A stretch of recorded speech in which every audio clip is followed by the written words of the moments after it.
So ito na nga mga Habibis. Alis kami ngayon ni Habi David. Pupunta kami ng Ontario Mills kasi mamimili kami ng very light lang, konti lang. Kasi nakapamili na kami the other day.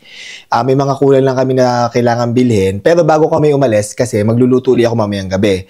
Pero ang lulutuin ko kasi ngayon ay pork mechado. So ito yung binili naming pork belly na may ribs. Dahil pork mechado lulutuin ko, imamarinate ko muna ito. Mas maganda kasi matagal para manuot yung lasa. And then mamayang gabi, lulutuin ko pag uwi namin. Para pag uwi ni na Chris at Kiko, meron na kaming dinner. Yan. So, imamarinate muna natin tong pork belly. Gagamit ako ng soy sauce.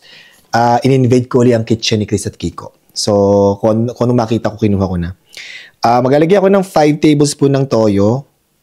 Ng soy sauce. 1, 2, 3, dapat ba ganyan? 4. Okay lang to.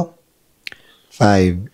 Ito na nakita ko eh. Pero kung papipiliin ka, anong soy sauce gagamitin? Select soy sauce, syempre. Yung gagamitin ko. Wala lang dito. At wala din kalamansi dito. Hindi ko alam kung meron bang nabibili dito or what. Pero ang ginagamit nila dito, itong nasa bote, pure kalamansi. Lagyan ko siya ng mga 2 tablespoon. Parang piniga na yan. Piga na siguro to. Ayan, 2 tablespoon. 1 and 2. Ayan. And then, we season it with pepper. Season ko lang siya ng pepper. Halu-haluin lang natin. I-mekos-mekos lang natin. Ayan.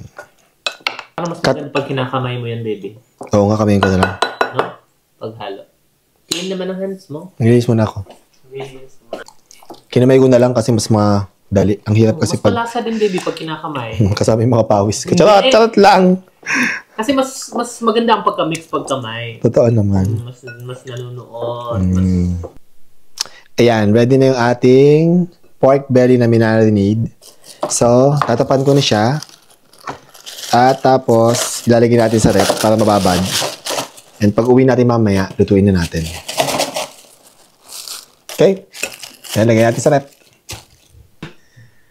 At eto na nga, nakabike na kami ni Habi David. Namili lang kami ng konti sa Ontario Mills. At dahil mamaya darating na si Kiko at saka si Chris, mag-start na ako magluto. Nag-prepare na ako ng mga gagamitin ko para sa aking pork mechado.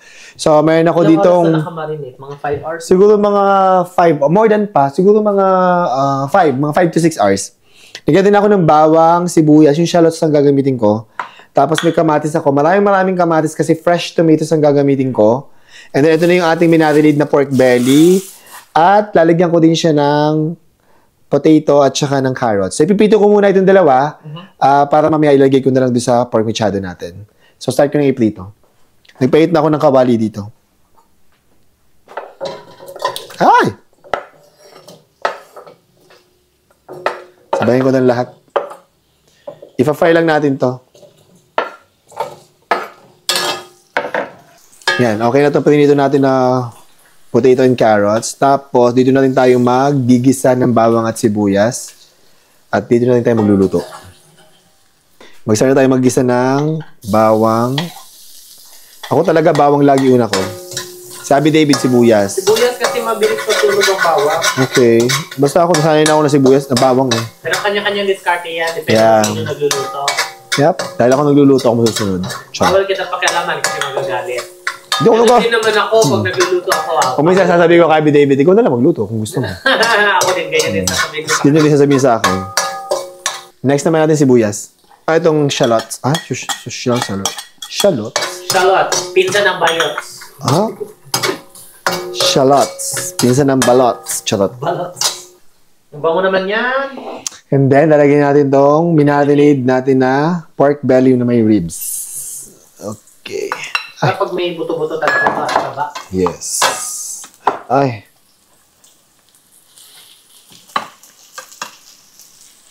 Yan.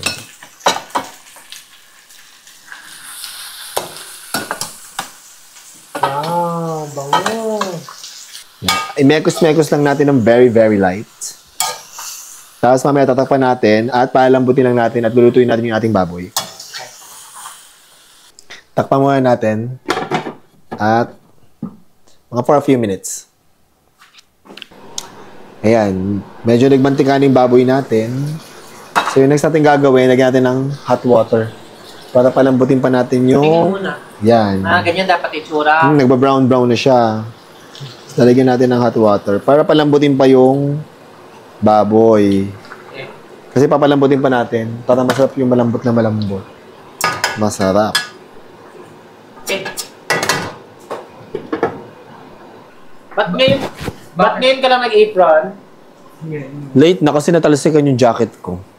Hindi kasi dapat Ng very light. Ng very, very light lang. Ayan o. Pwede na yung ating ano. Pwede itong lagyan ng... Lagyan na natin ng tomato paste, pampakulay. Ito na. Tomato paste, parang toothpaste. Bongga. Konti lang kasi pampakulay lang.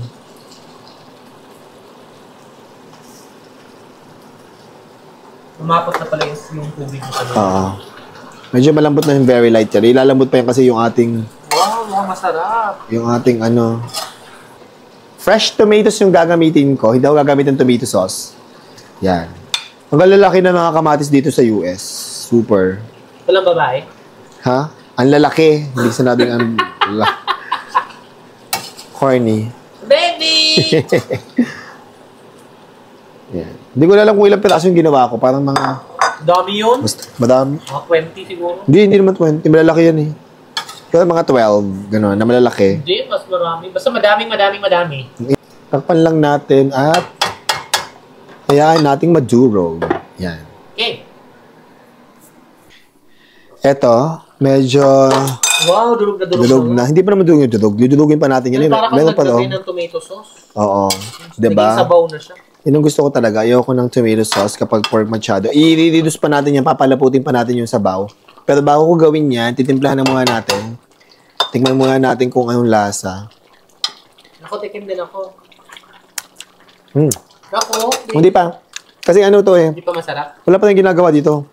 Nalagyan ko ng patis. Patis yung pampaalat ko. Yung iba, naglalagay din ng magic sarap. Pero depende sa inyo kung gusto nyo or ayaw nyo. Wag. Yan. Gagawin ko lang yung ganyan. Pepper. Lagyan natin ng pepper. Takpan lang natin and hintayin na lumapot ang sabaw. So, check na natin ngayon yung ating pork machado kung medyo malapot na yung sabaw. Yan.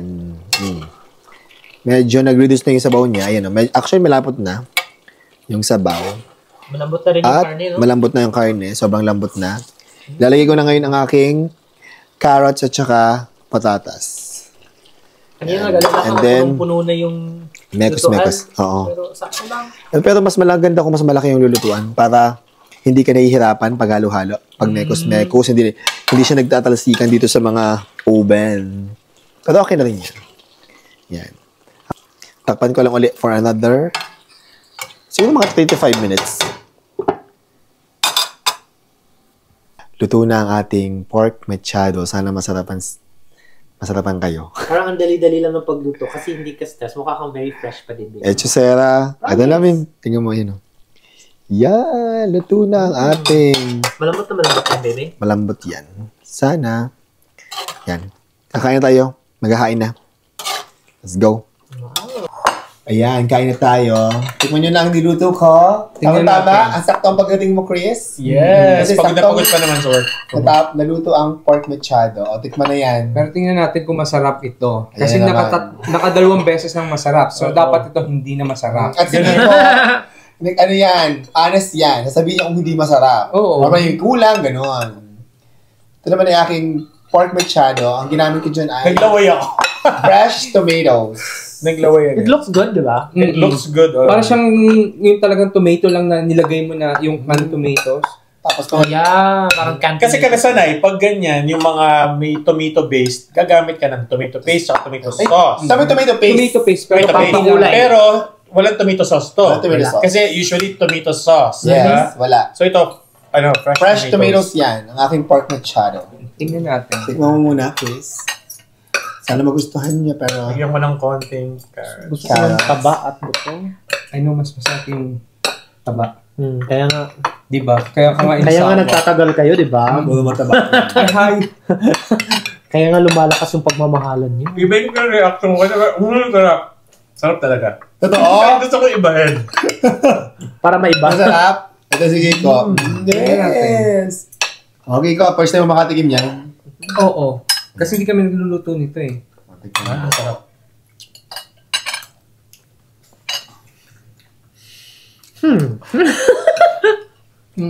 Yung Ano? masarap. Kung nagda-diet ka, mahirap mag-iwan. Pero alam niyo, sa lahat ng bisita namin, kayo lang yung laging nagluluto tapos Kami kami kumakain. kumakain. Kasi usually baliktad. Kami ang nagluluto, Yung bisita kumakain. Yes. Pero ngayon lang kami nakain ng yung Pag uwi bisita. meron na. Exactly. Pag umay may food na. I know. May food na, di ba? O, yan. O, David. Ay, David. Mukha yung mata, di ba? Nasa mahal. Masarap.